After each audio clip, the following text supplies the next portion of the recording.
How many of us dragged some of the things that we did in 2019 into 2020 when the international deadline crossed over and we are living in 2020? Maybe holding a grudge against someone who you work with or fellow worker. But usually it's not people outside of our circle that presses our buttons, is it? Maybe it's our close relatives or family. They know us better than they do often press our buttons in the wrong way. Are we angry at God from last year? They say that for every negative comment or compliment you make to someone, you need at least 10 positive ones to cancel out.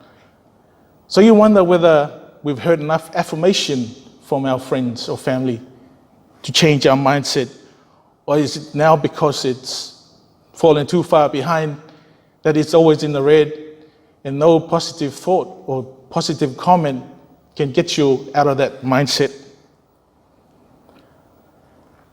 And then again, the Lord said to Gideon, have I not sent thee? Isn't that enough that God sent you? Have I not sent thee? And then another excuse that Gideon used was, I'm poor in Manasseh, and I'm the least of my father's house. That sounds familiar, doesn't it? Is there someone else that was called in a similar way and put up the same excuses? Moses, yes. He was asked and he said, I can't talk. He probably has a stuttering problem. And God said, no, you're going. I'm sending you with your brother. Your brother will speak, but you're still going to be my man, my person to lead my people out.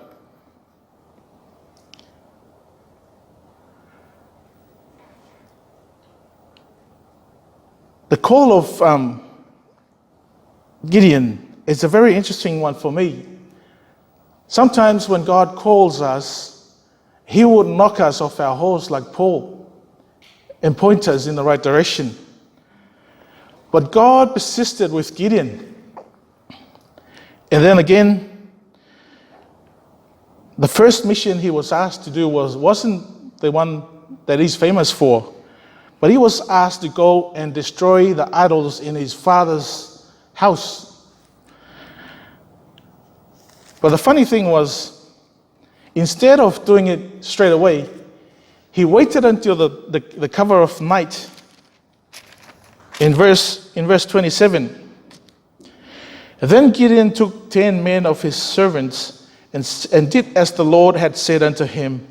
And so it was, because he feared his father's household and the men of the city, that he could not do it by day, that he did it by night. Even though God had sent him to do the mission, he was still in doubt as to what the mission was, because he had to do it under the cover of night. And then when the people in the city came to kill or do vengeance on Gideon for destroying their idol, his father stepped in and said, if the God that you said is a God that has power, let him be. He'll take care of Gideon himself. And then the mission that God called him to do, and that was to destroy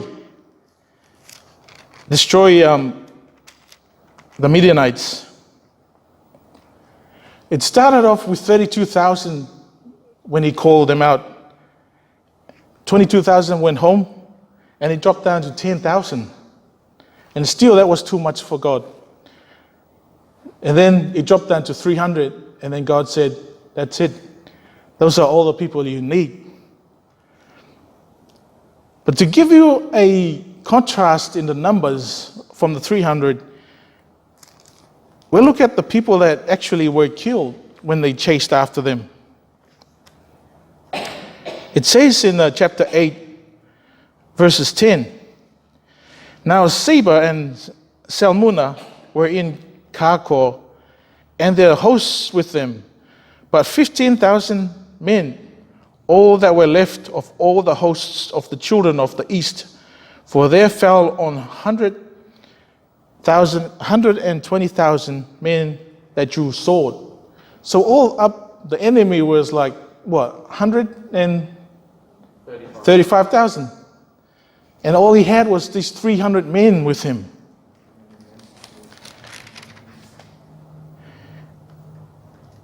The other thing that was interesting too is where Gideon was found by the angel.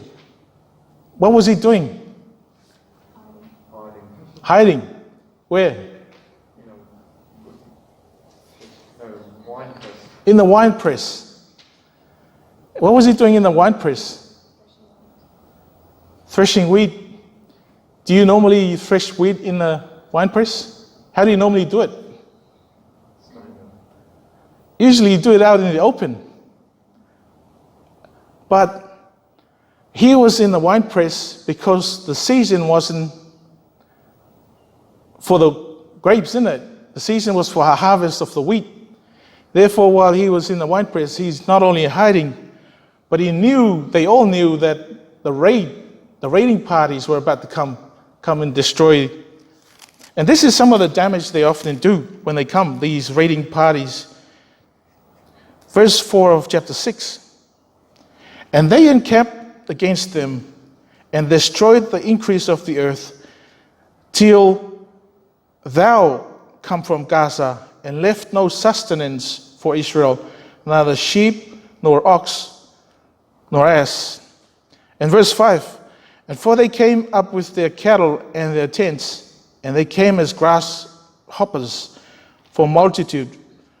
For both they and their camels were without number, and they entered into the land to destroy it. The MCG probably doesn't take more than 110,000, is it? Whereas Suncorp probably, I think, maximum 58,000. And we just read that there were 135,000. So you can just imagine them coming down a hill to take your harvest, things that you've worked hard for all year. And then just not leaving anything, leaving a sheep or an ox for your family and all that effort that you put in that season. So that explains why we see Gideon hiding. He knew that the season of harvest is here, and they know that the Midianites are building up this army to come and collect their dues or their cut. So not only God sent Gideon and his 300 men, but he also, the interesting thing too was, he also said to him,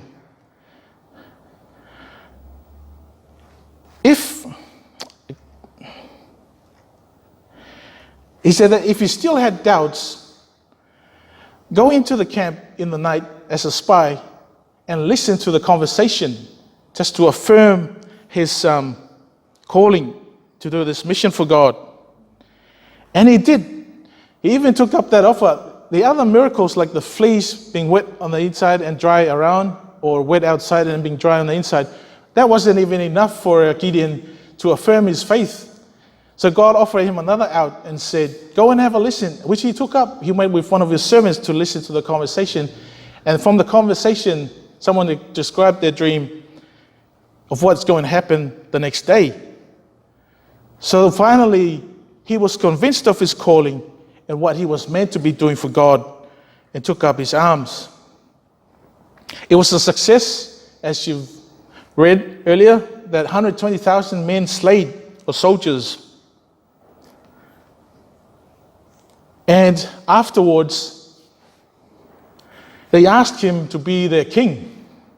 Verse 22 of chapter 8 says, Then the men of Israel said unto Gideon, Rule thou over us, both thou and thy son, and thy son's son also, for thou hast delivered us from the hand of the Midians. And Gideon said unto them, I will not rule over you, neither shall my son rule over you. The Lord shall rule over you. And then he lived the rest of his life in peace. But the story of his descendants did not end well as Gideon's was. He had a son to a concubine. His name was Abimelech. And the word Melech is probably the only thing I remember from the Hebrews I studied. Melech means king. So Abimelech is my father is king, the word Abba. So the two together, you get Abimelech. And he came up with a scam that tried to lure all of his brothers into one place, where he eventually killed all of them and made himself ruler and king.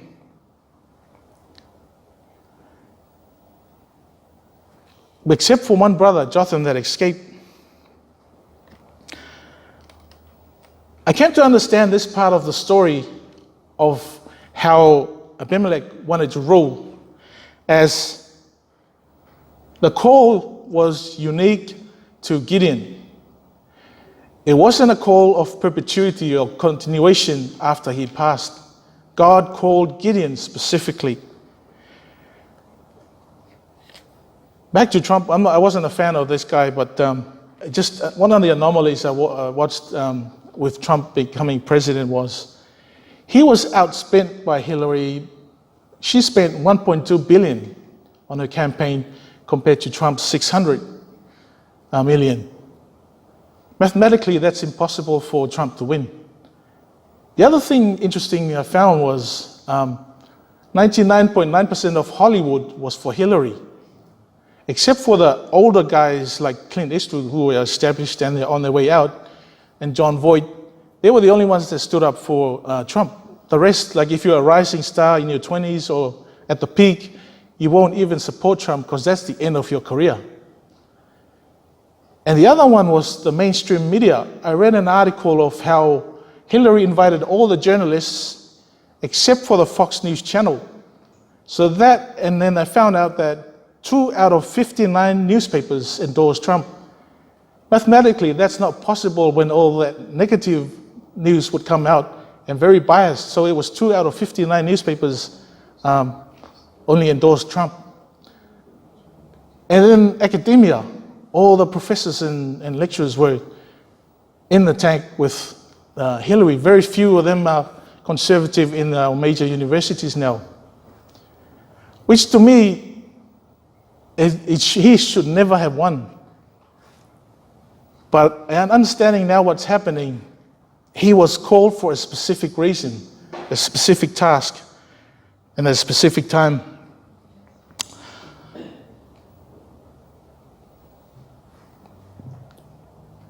Just recently, I'm just finishing a Cert 3 in aged care so that I can get a job in the industry and still serve God wherever I can in our local area. And I just done my 120 hour of placement with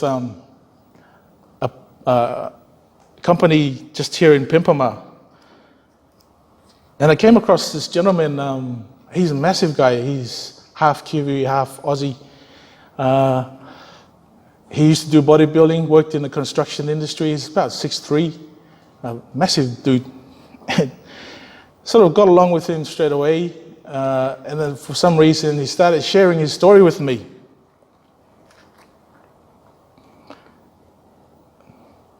I don't know why people do this, but if I spend enough time with them, they all of a sudden share their life story with me. And he said something about how his wife cheated on him and then took him to the cleaners and left him and his kids with nothing.